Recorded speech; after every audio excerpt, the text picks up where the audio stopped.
শ্রম আইনের 28-এর ক দ্বারা কারখানাটা স্থায়ীভাবে বন্ধ করেন, সমস্ত পাঠ্য প্রণালী পরিশোধ করবেন। 12/1/2024 কলকারখানা অধিদপ্তর বরাবর আশ্বস্ত হলো একজন সরকারি কর্মচারী কর্মকর্তা দিয়ে তারপর 9 তারিখ কলকারখানা অধিদপ্তরে আবার শ্রমিকদের একটি টাকা যদি আত্মসাৎ করার কোন চিন্তা ভাবনা করেন, এই শ্রমিকরা আজকে এখানে বসে আছে, শ্রমিকরা প্রয়োজনে আপনার বাড়ি ঘেরাও করবে। সংগ্রামী বন্ধুগণ, এবং এই শ্রমিকদের পাশে নারায়ণগঞ্জের সমস্ত শিল্পাঞ্চলের শ্রমিকরা একাত্মতা ঘোষণা করবে। এই বিকিএম এর হাতেম সাহেব ছেড়ে দিয়েছে আমাদের পানা দেনা পরিশোধ করবে। বিকিএম হাতেম সাহেব জানে না এই লতিফ সাহেবের 30 বিঘা জমিন 70 বিঘা জমিন হাতেম সাহেবের হাতে বিক্রি করেছে। এই করোনার সময় 70 বিঘা জমিন বিক্রি করে 28 কোটি টাকা এনেছে। টাকা কি করেছে? আমাদের শ্রমিকে পানা দানা দিতে সমস্যা কোথায়? বাংলায় বলে দালাল আর ইংলিশে বলে মিডিয়ার। এই মিডিয়ারও হাতেম কাজ করেছে। আমরা বিকিএম এ গিয়েছি, বিকিএম এর বিচার পাই নাই। ওই অধিদপ্তর কলকারখানায় গিয়েছি, অনেক জমিন লতিফ সাহেবকে কিনে দিয়েছি।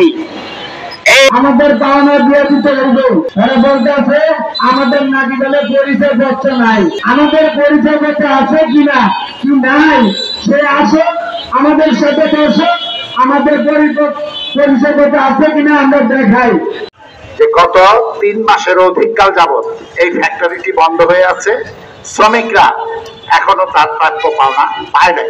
কিন্তু এই মালিক কর্তৃপক্ষ 1 মাসে তো টাকা দেয়নি। শ্রমিকরা কলকারখানা অধিদপ্তরে গিয়েছে, বিকেএমইতে গিয়েছে, জেলা প্রশাসনে গিয়েছে। জেলা প্রশাসন যখন তাদের আলোচনার জন্য ডেকেছে, কলকারখানা যখন আলোচনার জন্য ডেকেছে, এমনকি বিকেএমই অফিসেও তারা আলোচনার জন্য আসে নাই। আপনাদের কারখানাটি শ্রম আইন অনুযায়ী 28-এর ক ধারায় বন্ধ করা হয়েছে। সেখানে আমাদের দেশের আইন বলছে 30 কর্মদিবসের মধ্যে আপনাদের সকল পাওনা পরিশোধ করে দিবে মালিক কর্তৃপক্ষ। যারা সারা জীবন শ্রমিকদের ন্যায্য পাওনা থেকে বঞ্চিত করে, শ্রমিকদের হক নষ্ট করে এই সম্পদের পাহাড় করেছে, সেই শ্রেণীর কিছু মালিক এরকম শ্রমিকদের আইনি পাওনা দিতে গড়িমসি করে এবং দিচ্ছে না। আমাদের দেশে অনেক ভালো শিল্প প্রতিষ্ঠানও আছে, অনেক ভালো মালিকও আছে, যারা তাদের আইন অনুযায়ী শ্রমিকদের সকল পাওনা দাওনা পরিশোধ করার চেষ্টা করে। ব্যতিক্রম আপনাদের এই মাস্টার টেক্সটাইলের শ্রমিক মালিক।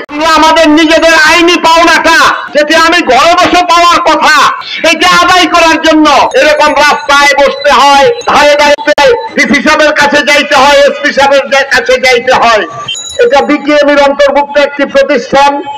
বিকিএম এর সভাপতি মহোদয় মোহাম্মদ হাতেম সাহেব, উনি আমাদের সাথে কথা বলেছেন। উনি বলেছেন আগামীকাল ওনার স্ত্রী, মালিকের স্ত্রী উপস্থিত থাকবেন, আমাদের নেতৃবৃন্দ উপস্থিত থাকবেন। উনি ওনার পক্ষ থেকে চেষ্টা করবেন যাতে আপনাদের পাওনাটা কিভাবে পরিশোধ হবে কালকে এই চূড়ান্ত করা যায়। শ্রমিকদের পাওনা আদায় করার জন্য বিভিন্ন পন্থা অবলম্বন করতে হয়। আমরা চাই না বিভিন্ন পন্থা অবলম্বন করতে। আপনারা যারা ভাই বোনরা আছেন, আপনাদেরকে অনুরোধ করে বলতে চাই, আগামীকাল আমাদের বিকেএম এর সভাপতি মহোদয় আশা করি অবশ্যই ফয়সালা করবেন। যদি না করে তার পরদিন থেকে লাগাতার কর্মসূচি আমাদের থাকবে এবং আপনাদের পাওনা আদায় না করা পর্যন্ত আপনারা ঐক্যবদ্ধ থাকবেন। আপনারা কষ্ট করে সকাল থেকে রোজা রেখে এখানে অবস্থান করছেন। আপনাদের সবাইকে বাংলাদেশ ট্রেড ইউনিয়ন কেন্দ্র এবং শ্রমিক কর্মচারী ঐক্য পরিষদের পক্ষ থেকে ধন্যবাদ জানাই। পাশাপাশি নারায়ণগঞ্জে আরো অনেক গার্মেন্টস প্রতিষ্ঠানের সমস্যা আছে। বিকেএম এর সভাপতি মহোদয়কে ফতুল্লাহ ফ্যাশনের কথা বলে এসেছি।